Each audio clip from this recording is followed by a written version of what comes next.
Vamos lá. No estudo de hoje a gente vai ver o quê? Que Davi, né? Quando ele estava no auge do seu poder, ele cometeu ali os piores erros, né, da sua vida. E esses erros vieram a gerar consequências ali durante muito tempo, durante todo o seu reinado, durante a sua vida pessoal, não é verdade? E em toda a história ali de Israel. Então, esse capítulo 11, hoje a gente vai falar aqui sobre quando Davi cometeu o adultério, né, com Batseba, tá? E depois disso ele também arquiteta ali a morte do seu esposo Urias, tá? Então, esse pecado de Davi é uma história ali cheia de tramas, né, de intrigas, emoções, tá? Todos nós conhecemos bem essa passagem bíblica, né, que narra essa falha aí de caráter de Davi, tá? Então, mas hoje a gente vai estudar a fundo aí essa história, para quê? Para a gente vai ver, né, alguns detalhes que fazem toda a diferença ali. Por exemplo, o que veio a motivar Davi a pecar, né? Aquilo era só um desejo, uma luxúria, né? Ou havia ali algo mais. E Batseba, né, por sua vez, ela foi responsável de alguma forma pelo pecado ali de Davi, né? Ela provocou esse pecado. Será que ela foi uma vítima inocente, né? Então são algumas questões que a gente vai explorar aí hoje através desse estudo aí, para quê? Para a gente entender as questões que envolvem o pecado, né, e as suas consequências, e fazer disso um aprendizado, trazer aí para nossas vidas, tá bom? Antes de iniciar aqui, eu vou fazer um breve resumo do que foi falado aí na aula do Léo, né, que fez a última aula. Só um resuminho ali da aula passada para a gente recordar aqui o capítulo 10, tá? Então vimos que após o rei lá de Amon, né, falecer, seu filho Hanum, ele assume o poder ali, né, verdade, o trono. Então sabendo disso aí, do falecimento do rei, Davi, até numa atitude diplomática, ele envia servos ali para consolarem, né, seus príncipes ali, tá? Porém, eles entenderam que essa atitude de Davi possuía segundas intenções. Então, o que ocorre? Hanum, o filho ali que ficou no poder, né, filho de Naás, ele insulta, ele humilha ali os servos de Israel, né, e manda eles embora. Só que ao fazer isso, ele também já se prepara ali para um confronto, logicamente. Depois Davi, ele também sabe da notícia, prepara o seu exército para a batalha, né? Enfim, todo esse mal entendido aí, ele vai desencadear numa guerra onde Israel sai vencedor ali, tá?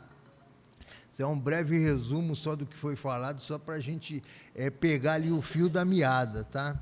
Agora eu vou fazer o pequeno esboço aqui do que a gente vai falar hoje, de 2 Samuel, capítulo 11. Do versículo 1 ao 5, nos mostra o quê? Que o pecado, ele é sim uma escolha. A gente vai ver isso através da história, do estudo, né? Do versículo 6 ao 11, nos ensina o quê? Que um erro não apaga o outro, né? Foi isso onde Davi se enganou, não é verdade? Do versículo 14 ao 16, ensina como não piorar as coisas, a situação. Foi também o que Davi fez, tentando encobrir seu erro, né? Ele foi descendo a ladeira ali, caindo cada vez mais. E finaliza ali do versículo 22 ao 27, mostra como o pecado de Davi desagradou a Deus, né? Ao ponto que chegou, amém? Vamos ver o que diz aqui o primeiro capítulo, primeiro versículo de 2 Samuel 11, a palavra diz assim: na primavera, época em que os reis saíam para a guerra, Davi enviou para a batalha Joabe com seus oficiais e todo o exército de Israel. E eles derrotaram os amonitas e cercaram Rabá, mas Davi permaneceu em Jerusalém, né? Então, primavera era a época ali favorável ali, né, para os reis saírem para a batalha, por quê? Por causa do bom tempo, até abundância de alimento ali no caminho, né? Então as chuvas de inverno diminuíam, as estradas ficavam melhor, né? Voltavam a ser transitáveis ali, né? As plantações também iam crescendo, isso aí já não exigia tanta mão de obra no campo, né? essa mão de obra intensiva, então não era necessário ali, né, muitos homens no campo. Enfim, na primavera cessava a época de chuva e iniciavam o quê? As atividades militares, né? Só que aqui a gente já entra no pequeno detalhe, a gente vê o quê? Que Davi enviou Joabe, não é verdade? Para liderar ali o seu exército, quando ele vai sitiar ali Rabá, tá? Capital dos Amonitas.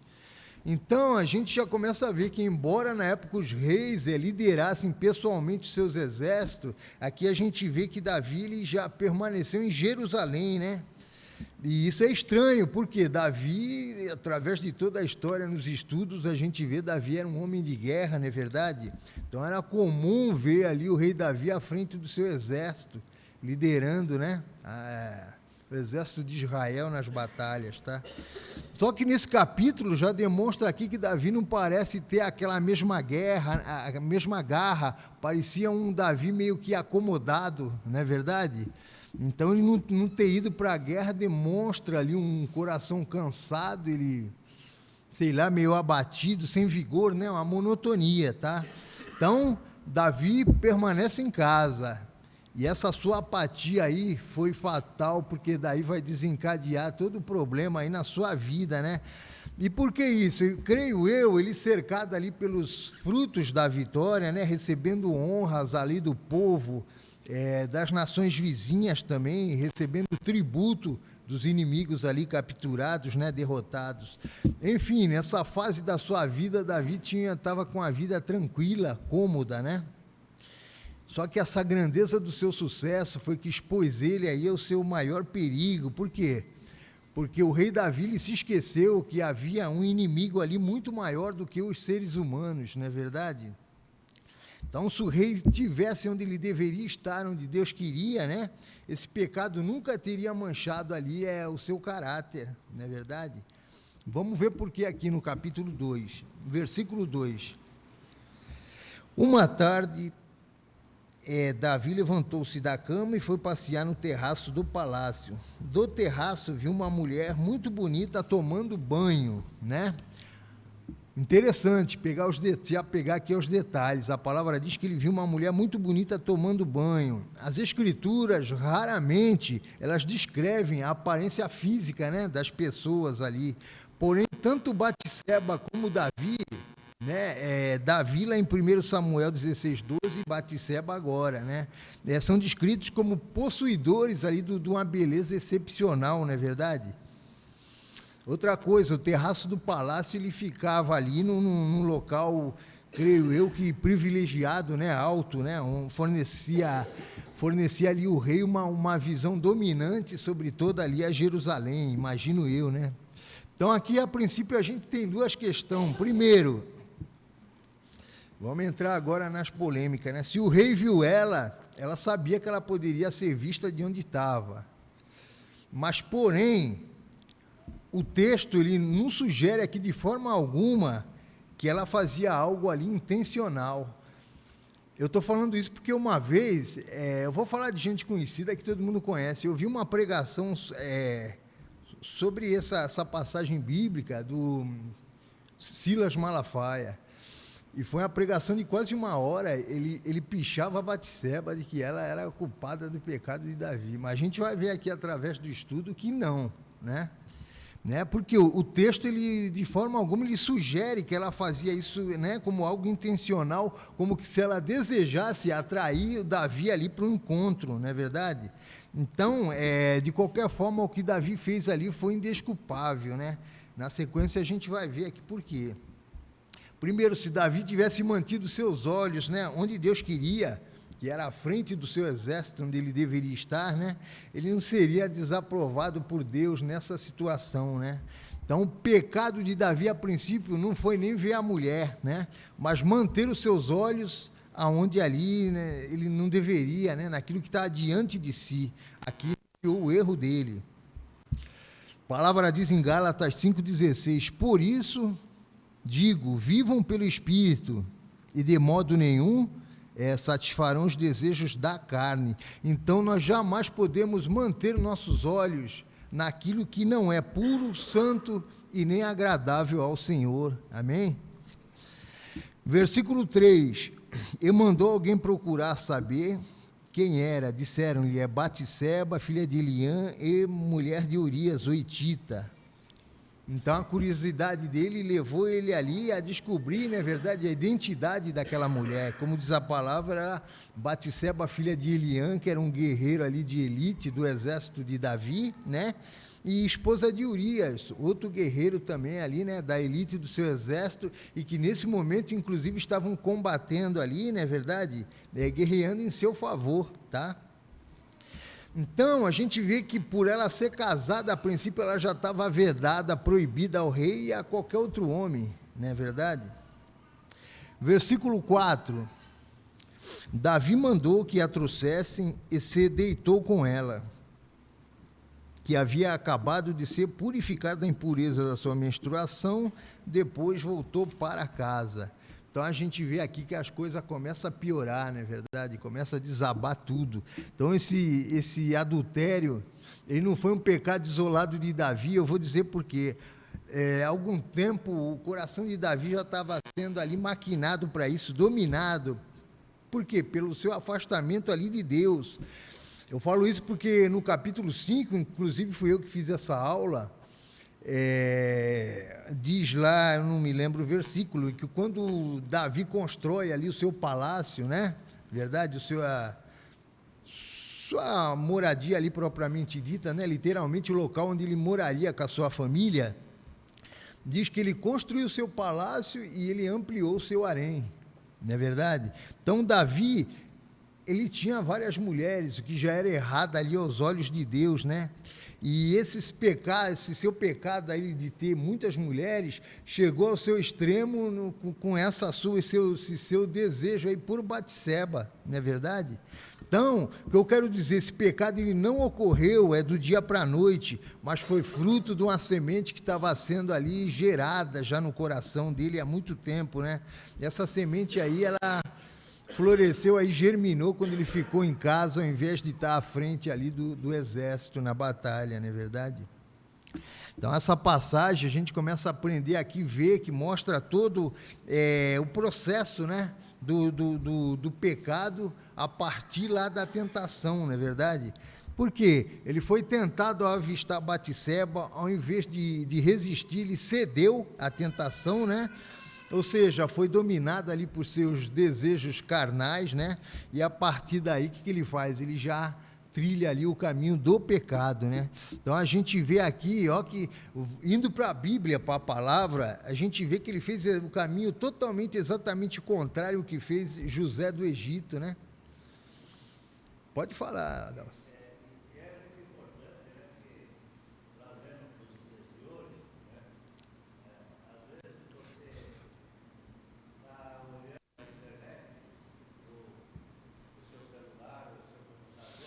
É o que mais acontece.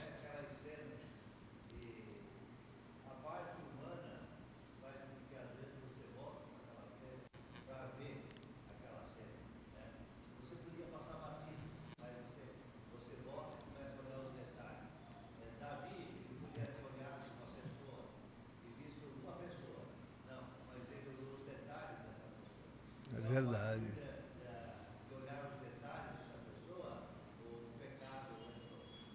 Entrou no coração.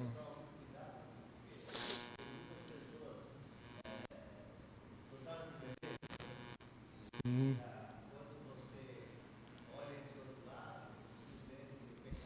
O ser humano é muito, né? É visual, né? Atração. Mas é verdade. Então a gente vê que ele fez exatamente o que fez, é o contrário do que fez José do Egito, né? A gente vê que José, ao ser tentado, ele correu para longe, não é verdade? Davi correu para perto, ou seja, ele trouxe, né, a mulher para perto de si, mandou os servos trazer ela para perto de si para cometer o pecado. Outro detalhe, José ele foi tentado ali pela esposa de Faraó, né? Foi até diferente, mas Davi foi tentado ali pela sua própria concupiscência, pelo seu desejo ali, não é verdade? Pela sua cobiça, né?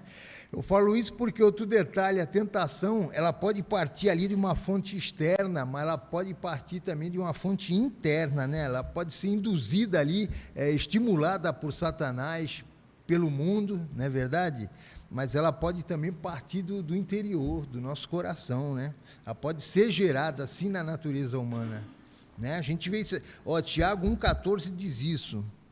Cada um, porém, é tentado pelo próprio mau desejo, sendo por esse arrastado e seduzido. Então, esse desejo, tendo concebido, dá luz ao pecado, e o pecado, após ser consumado, gera a morte. Não é verdade? Eu estava pensando aqui, a partir do momento que ela está grávida, não tem resposta certa. É o que a gente vai ver aqui a seguir. Ainda que ele não tivesse matado o marido dela, qual resposta ele poderia dar? Já estava feito, ali foi o... Se ele quisesse, eu vou confessar, daí o marido teria que matar ele. Isso, era a lei, né, na época. Matar a criança, mas já está, o que vai matar? Vou matar a mulher. Existem alguns pecados que eles não têm volta. Aliás, até o próprio, eu vou ver aqui na sequência, até o próprio Davi Batseba seria pela lei condenado, né, à morte, né? Então, volto a dizer, as próprias ideias corrompidas ali de Davi, né, conduziram ele à queda, né? Ali foi fruto dele mesmo, do seu interior. Então, Davi estava pisando ali em terreno estranho, né? Se distanciou de Deus. Por isso, como dizia o nosso irmão Itamar, é importante o quê? Vigiar, né? Sempre falava isso, não é verdade? Então, a gente não podemos ser um alvo fácil ali, não é verdade? Não podemos, se a gente baixar a guarda, facilmente nós seremos sim vencidos, tá? A gente vive nesse mundo carne e osso, mas vivemos sim numa constante batalha ali espiritual, né? E a prova está aqui. A gente vê que Davi não foi para comandar, né, à frente do seu exército, ele não foi para a batalha humana, então ele cedeu e perdeu na batalha espiritual, né? E volto a dizer, a consequência aí desse seu pecado aí causou uma grande tragédia, a gente vai ver depois nas próximas aulas, tanto na sua vida pessoal, como em muita coisa ali na própria nação ali de Israel, né? Então, o custo desse pecado, ele foi muito maior do que ele imaginava. As próximas aulas vai até narrar isso, a partir da aula que vem vão ver isso aí, as consequências desse seu pecado, desse seu adultério aí com Batseba. Aqui vai só uma prévia, ó. A gravidez indesejada, a morte ali de Urias, seu amigo ali fiel, né? A morte do seu filho também, Batseba gera o filho e ele morre, não é verdade? Depois seu filho Amon violenta a sua irmã Tamar, em consequência disso ali Amon é morto, né? Porque o Absalão vai ocasionar ali, armar uma situação para ocasionar a morte do irmão também, né? Depois o próprio Absalão vai liderar uma rebelião ali, não é verdade? É uma guerra civil aí contra o reino do seu próprio pai, e ele acaba também morrendo, então gera ali uma série de ocorrência ali, né? Tudo em decorrência ali desse pecado ali com Batseba, tá? Então, uma série de coisas terríveis passa a ocorrer ali na vida pessoal e no reino de Davi, tá? A gente vê aqui o que a gente aprende, ainda que seja um homem segundo o coração de Deus, escolhido por Deus para estar à frente ali da nação de Israel, né? Mas a justiça de Deus, ela fez sim com que Davi pagasse as consequências do seu pecado. Tudo isso por quê? Porque a princípio ele olhou ali para a esposa de Urias com a ótica ali do pecado, né? Soube que era casada, não resistiu à tentação, e quando ele recebe ali Batseba no seu palácio, ele estava só, como eu disse, concretizando ali, né? Um pecado que já havia dominado, sim, o seu coração há algum tempo, né? A sua vontade. E, que nem o Ailton falou, quando a gente chega nesse patamar aí, fica difícil até de retornar, não é verdade? Então, ele estava trilhando um caminho ali contrário ali à vontade de Deus, tá? Aquele seu instinto carnal cegou ele ali, né? Quanto às leis divinas, né? Soube que era uma mulher casada, mas mesmo assim ele quis, né? Possuí-la. E a partir daí, outra coisa também importante, ele passa a quebrar ali, né? Vários mandamentos da lei divina, né? Volto a dizer, esse é todo o processo, desde a tentação até a consumação do pecado. Por quê? Primeiro, ele vê a mulher, fica tentado, depois a sua curiosidade ali, depois de atraído, ele vai querer saber quem era ela, né? Depois, mesmo sabendo que era casado ali, se interessou por ela, ou seja, ele cobiçou o que não lhe pertencia, né? E depois ele manda trazer ali Batseba ali ao seu palácio, na verdade, com desejos ali, né? Propósitos egoístas. Ou seja, aqui ele furtou o bem mais precioso ali do seu próximo, né? E por fim, ao se deitar com Batseba, ele quebra ali, né, o mandamento que proíbe o adultério. A palavra diz isso lá em Êxodo 20. Eu vou ler aqui do 14 ao 17. Ó, não adulterarás, não furtarás, não darás falso testemunho contra o teu próximo. Não cobiçarás. Foi tudo que ele fez. A casa do teu próximo, a mulher do teu próximo, os servos ou servas, nem seu boi, jumento ou coisa alguma que lhe pertença. Não é verdade? Então, infelizmente, o homem, segundo o coração de Deus, ele toma uma atitude ali condenável diante do próprio Deus, não é verdade? Viu a mulher na sua privacidade, porque aqui eu entendo que ele usou o seu autoritarismo, né? O seu poder de rei ali, não é verdade? Cometeu esse pecado. Outro detalhe interessante, a Bíblia... Eu falei num princípio aqui, meio que defendendo Batseba, porque a Bíblia, ela não narra também os sentimentos de Batseba, quanto ia ao palácio, foi levada, né, pelos servos, e se sujeitar ali né, ao rei. Então, eu entendo que até que nesse trecho aqui, a intenção do escritor bíblico era colocar a responsabilidade toda no verdadeiro culpado, ou seja, o rei ali de Israel, né? Então, em nenhum momento as escrituras dá a entender ali, nos dá a entender que houve alguma tentativa de sedução por parte de Batseba. A gente vai ver, quem fizer a próxima aula é o Davi, né? Próxima aula, quando o profeta Natã vai expor ali o pecado dele, ó que interessante, ele denomina a Batseba como uma cordeirinha roubada, né? O que demonstra que ela não passou de uma vítima. Né? Eu entendo dessa forma, né? Porque, volta a falar, ele usou o seu poder de rei ali para se aproveitar, né, da esposa de Urias.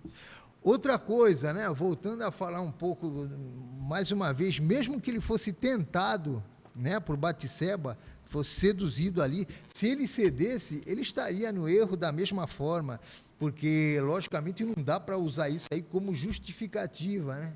Voltando mais uma vez, a gente vê o exemplo de José, porque se fosse usar isso para justificar pecado, aí ia virar bagunça, tudo pode, né? Fui seduzido, né? Meus olhos...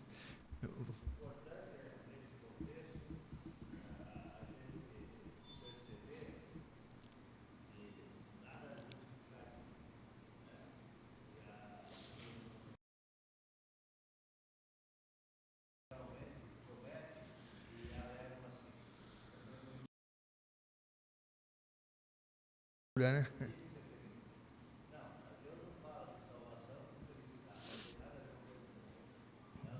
É verdade.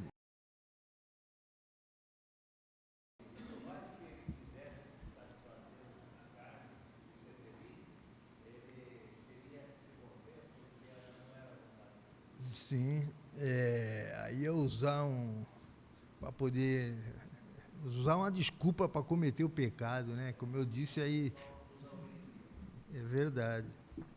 Mas aqui a gente também aprende o quê? Ó? Muitas vezes, olha só que interessante, isso ocorre com a gente. Muita gente comete pecado e acha o quê? Que tudo se terminou ali, né? É a velha história, eu cometi um pecado e ninguém soube, ninguém viu, né? Então é só esquecer o que ocorreu, vida que segue, bola para frente, não é verdade? Então foi isso que aconteceu com Davi, ele se esqueceu ali, né? Achou que tinha se livrado do pecado, só que tem um problema, ele se esqueceu ali naquele momento da onisciência de Deus, né? Então aquilo era, na verdade, era só uma pontinha do iceberg, né? No final do versículo diz que ela tinha se purificado, né, da impureza da sua menstruação. Isso é explicado lá em Levíticos, tá? 15 e 19, que fala sobre esse ritual de purificação ali que Batseba executou, né? Outro detalhe, isso significa também o quê? Que ela não poderia de forma alguma estar grávida do seu marido, não é verdade? Então, quando Davi dormiu com ela. Então, volta a falar, o que Davi fez ali foi nocivo e gerou, sim, consequências, não é verdade? A gente vai ver aqui a seguir. Versículo 5, a primeira surpresa, diz assim: a mulher engravidou e mandou um recado a Davi dizendo que estava grávida. Então, após saciar seus desejos carnais ali, Davi dispensa a mulher, né? Despede ela, manda ela embora. Então, creio eu que ele achou que nunca mais haveria de lidar com aquele assunto ali. Só que Batseba engravidou, né? E essa notícia aí trouxe um problema ali, logicamente, especial para Davi. Por quê? Seu marido estava fora, estava combatendo, né, os amonitas. Então, jamais ele poderia ser o pai da criança, né, verdade? Batseba já deixa o próximo passo nas mãos ali de Davi. Fica Davi que está grávida. Então, pedido ali de socorro, né? Não é verdade? Pedido de segurança. Por quê? Porque o adultério era punido com a morte, né? Quanto para Batseba, isso é narrado em Levítico e também Deuteronômio. Eu vou ler Deuteronômio 22, 22. Diz assim: se um homem for apanhado na cama com mulher de outro homem, morrerá os dois, o homem que se deitou com a mulher e ela também. Assim exterminarás o mal de Israel, né? Na verdade, eu vou falar aqui, eu não sei se Davi talvez se livrasse dessa situação pelo fato de ser rei, mas a situação de Batseba era complicada ali, né? Todos sabiam que seu marido estava no campo de batalha, desejá-la, né, até a morte ali, por causa de seu pecado. Mas vamos ver aqui a providência tomada por Davi, versículo 6. Em face disso, Davi mandou esta mensagem a Joabe: envia-me Urias o Hitita, e Joabe o enviou. Então, ao descobrir que ela estava grávida, o que Davi faz? Ele já vai traçar ali, elaborar um plano para tentar encobrir ali esse seu pecado, né? Nesse versículo 6, ele requer ali a presença de Urias. Verso 7. Quando Urias chegou, Davi perguntou-lhe como estavam Joabe e os soldados e como estava indo a guerra, né? Então, aqui eu creio até que Urias deva ter imaginado, não é verdade? Por que o rei me chamou, né? Urias era um soldado ali importante no campo de batalha, né? E para trazer uma mensagem ali sobre o que estava ocorrendo na guerra, qualquer mensageiro poderia trazer essa notícia, né? Do andamento, como estava indo a guerra. Então, essa aproximação, na verdade, essa aproximação de Davi, né? Foi algo totalmente ali dissimulado, é o que a gente vai ver aqui no versículo 8. Davi diz: vai descansar um pouco em sua casa. Urias saiu do palácio e logo lhe foi mandado um presente da parte do rei. Aqui, às vezes, quando eu preparo aqui a aula, eu comparo as versões para entender melhor, tá? E na versão Almeida Revista Corrigida, narra o mesmo texto dessa forma, o mesmo versículo 8.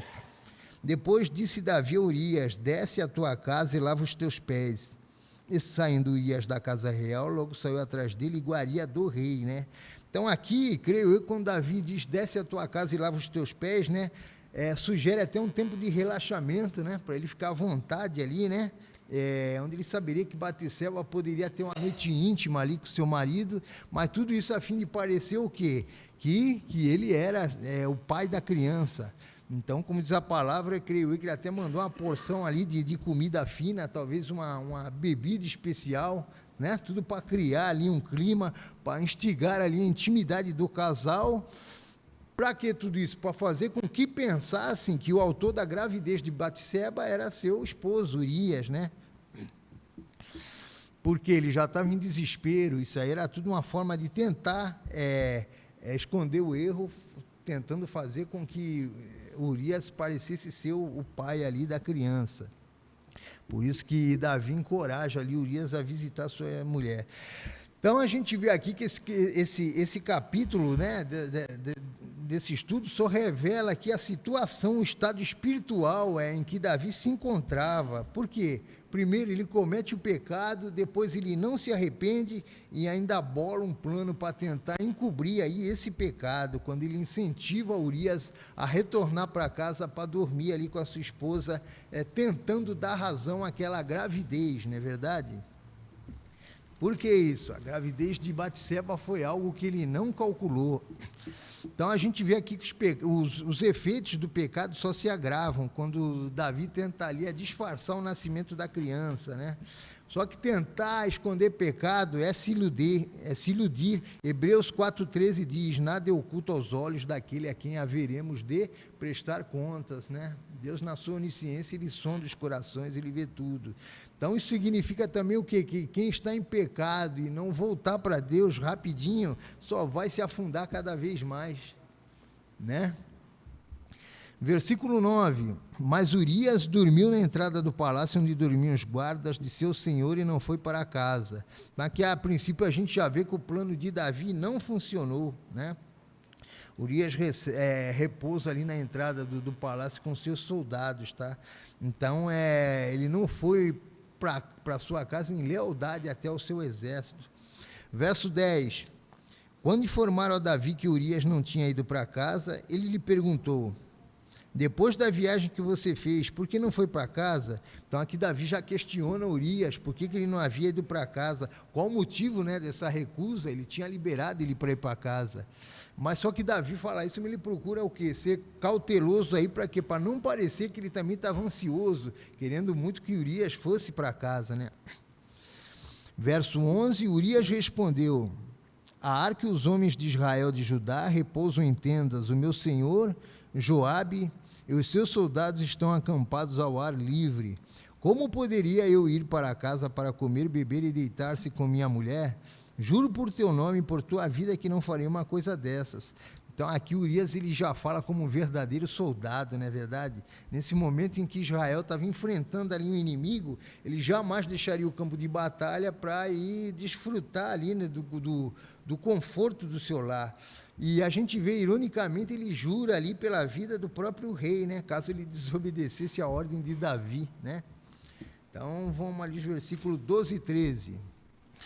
Então Davi lhe disse: fique aqui mais um dia, amanhã eu o mandarei de volta. Urias ficou em Jerusalém, mas no dia seguinte Davi o convidou para comer e beber e o embriagou.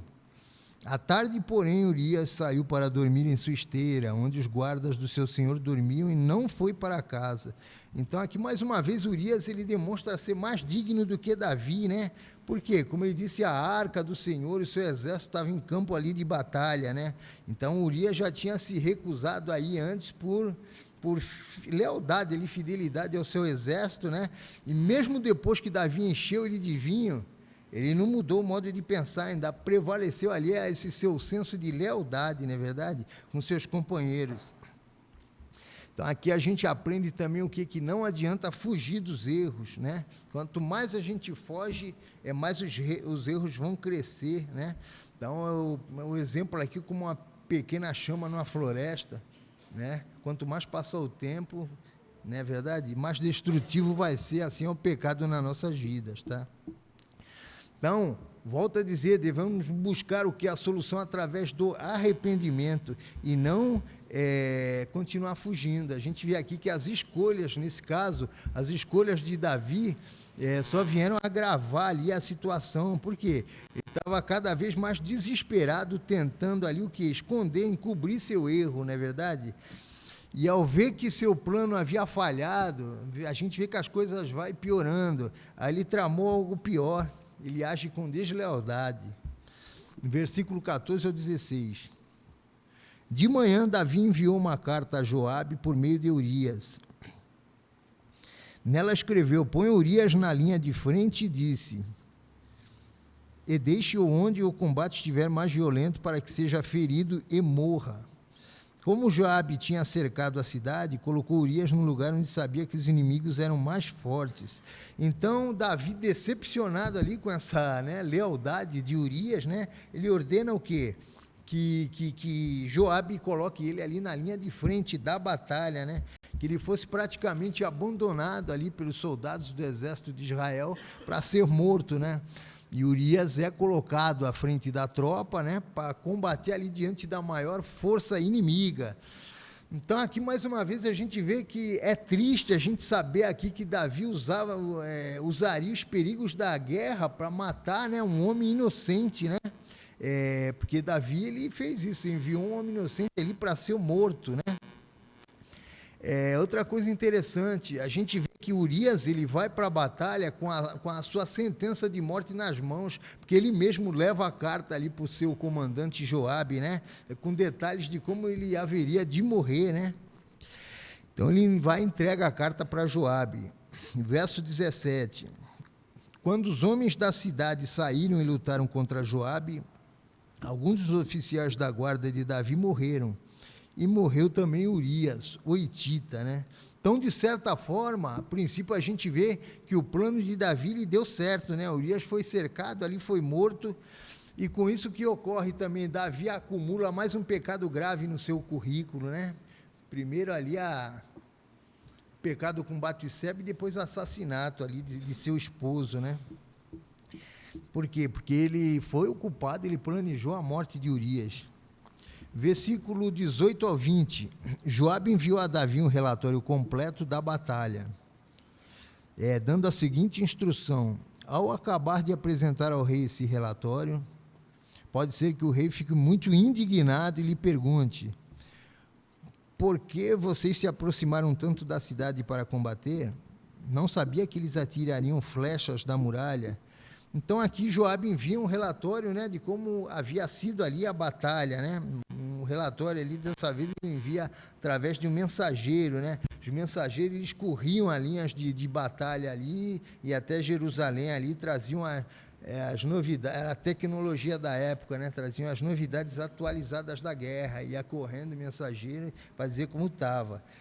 Só que ao enviar essa mensagem ali, Joabe, ele já preveu que é a reação de Davi, não é verdade? Acerca das mortes ocorridas, porque com Urias morreram outros soldados, né? Então, o porquê que se permitiu que isso aí ocorresse, né? Porque no versículo 20 ele diz, pode ser que o rei fique muito indignado. Por que isso? Afinal, Davi era um militar experiente ali, né? Então ele ficaria furioso se ele soubesse que foi usado uma estratégia ali errada, não é verdade? Que os comandantes da guarda foram imprudentes, né? Versículo 21, diz, em Tebes quem matou Abimeleque, filho de Jerubezete, não foi uma mulher que da muralha atirou-lhe uma pedra de moinho e ele morreu? Por que vocês se aproximaram tanto da muralha? Se ele perguntar isso, diga-lhe, e morreu também o teu servo Urias, o hitita. O mensageiro partiu e, ao chegar, contou a Davi tudo o que Joabe lhe havia mandado falar, né? Aqui Joabe ele narra um exemplo vivido aqui na história de Israel, tá? Isso é narrado lá no livro de Juízes, né? Aimeleque ele morre em consequência ali de uma pedrada quando eles estavam perto da muralha ali, não é verdade? Nesse ataque ali em Tebes, tá? Então, por que ele diz isso? Na época, um soldado morrer pela mão de uma mulher era uma tragédia, né? Era considerado como um destino pior do que a própria morte, não é verdade? Verso 23 e 24, dizendo, eles nos sobrepujaram e saíram contra nós em campo aberto, mas nós os fizemos retroceder para a porta da cidade. Então os flecheiros atiraram do alto da muralha contra os teus servos e mataram algum deles, e morreu também o teu servo Urias, o hitita, né? Então, esse relatório, eu creio eu que a princípio aí revela que Joabe não seguiu à risca ali também as ordens de Davi, né?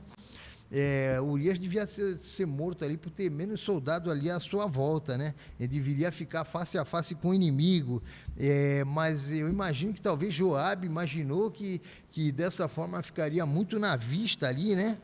E ficaria até evidente essa traição, não é verdade? Então ele coloca soldados para lutarem ali próximo ao muro da fortaleza, assim não daria tanto na vista, só que dessa forma também se perderiam mais vidas, tá? Versículo 25, estamos acabando. Davi mandou mensageiro dizer a Joabe: não fique preocupado com isso, pois a espada não escolhe a quem devorar. Reforce o ataque à cidade até destruí-la. E ainda insistiu com o mensageiro que encorajasse Joabe. Então a resposta de Davi, na verdade, foi cínica, demonstrava ali a satisfação, né? Ele atingiu seu objetivo, né? Urias estava morto, né? Por quê? Ele manda dizer ali a Joabe, voltando a dizer, na guerra tanto a vida como a morte são uma possibilidade. Então ele até praticamente ele fingiu estar consolando, né? Aquele que foi seu cúmplice nesse assassinato, tá? Mas aqui outra coisa, outro detalhe, a gente viu o quanto que Davi estava afastado de Deus, né? Se a gente voltar na história, a gente vai ver, nós estudamos 1 Samuel 1,12, diz que Davi se entristeceu na morte de Saul, aquele mesmo Saul que perseguiu ele a vida inteira, não é verdade? E também se entristeceu na morte de Jonatas, de Isbosete, né? Lá nessa passagem narra até que ele fez um canto fúnebre e ordenou ali que ensinasse aos filhos ali de Judá. Então, mas agora ele já não parece o mesmo Davi, não é verdade? Então ele achou que seu plano havia sido um sucesso, né? Terminou o problema, que acabaria ali tudo bem. Então, a gente vê que nessa época da sua vida, Davi ele se tornou ali insensível ao pecado, porque ele quis encobrir o seu primeiro pecado com um outro pecado, né? Então, além de responsável pela morte de Urias, ele foi responsável, sim, pela morte dos outros combatentes que estavam juntos, né? Enfim, aqui a gente aprende o quê? Que as consequências do pecado nem sempre são de imediato. Fez alguma coisa, você vai pagar. Mas pode ter certeza que um dia a conta chega, né? Isso aí é fato. Deus não falha, não é verdade? E a gente vê através da Bíblia que a gente vai colher sempre que nós semeamos, né? Se eu semear desobediência, eu nunca vou colher bênção, isso é fato, não é verdade? Como ser humano, a gente vai sempre errar. O homem ali é chamado de amigo de Deus, segundo o coração de Deus, errou, né? Então, só que isso fez, sim, com que a sua colheita fosse dolorosa, não é verdade? Fechando aqui versículo 26 e 27. Quando a mulher de Urias soube que o seu marido havia morrido, chorou por ele. E último versículo 27. Passado o luto, Davi mandou que a trouxessem para o palácio. Ela se tornou sua mulher e teve um filho dele, mas o que Davi fez desagradou ao Senhor. Então, após saber da morte de seu marido Urias, logicamente ela se lamentou, não é verdade? Batseba lamentou, mas passado aquele período de luto, né, que existia um período ali, né, ela e Davi se casaram, e a partir daí todo aquele sucesso ali, né, que Davi conquistou, passa a ser abalado. A gente vai ver isso aí nas próximas aulas, né? Para fechar aqui, a gente aprende o que com Davi? Que o homem, o ser humano, não é verdade? Ninguém é imune aos efeitos ali da queda de Adão no Éden, não é verdade? Não estamos crucificando Davi por esse seu pecado, mas estamos aprendendo ali, né, com esse seu erro. Sabemos que o pecado original lá do Éden, ele atingiu, ele afeta a todos nós até hoje, né? E a gente vê aqui um bom exemplo, até um homem segundo o coração de Deus, ele precisou também da misericórdia desse próprio Deus para poder ser aceito, né, diante do Senhor. Então a gente vê aqui, Deus não tirou a vida de Davi, né? Então independente do pecado cometido, a gente aprende o quê? Deus não desiste de nós, mas as consequências das nossas escolhas, com certeza elas são inevitáveis, né? Isso é narrado no último versículo ali, no finalzinho, quando diz que Davi fez desagradou ao Senhor, tá? Na próxima aula aí a gente vai ver a consequência aí que ele vai colher desse seu pecado. Amém? Que Deus abençoe a todos, eu agradeço a oportunidade.